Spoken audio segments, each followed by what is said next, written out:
জ্বালানি খাতে তেল পরিশোধন সহ তথ্য প্রযুক্তিতে বাংলাদেশকে ইরান সহযোগিতা করবে বলে জানিয়েছেন বিএনপির স্থায়ী কমিটির সদস্য আমির খসরু মাহমুদ চৌধুরী।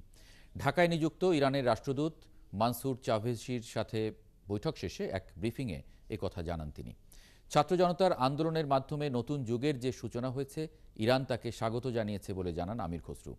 ইরানের রাষ্ট্রদূতের সাথে বৈঠকে বাণিজ্য সম্প্রসারণ ও আগামীতে দুই দেশের সম্পর্ক কিভাবে এগিয়ে নেওয়া যায় সে বিষয়ে আলোচনা হয়েছে বলে জানান তিনি। বিগত দিনে বাংলাদেশের সাথে কাজের তেমন সুযোগ হয়নি বলে মনে করছে ইরান, তাই সামনের দিনগুলোতে তারা কাজ করতে আগ্রহী। বাণিজ্য ছাড়াও তথ্য প্রযুক্তি ক্ষেত্রেও নতুন প্রজন্মের সাথে ইরান কাজ করতে আগ্রহ প্রকাশ করেছে বলে জানান আমির খসরু মাহমুদ চৌধুরী।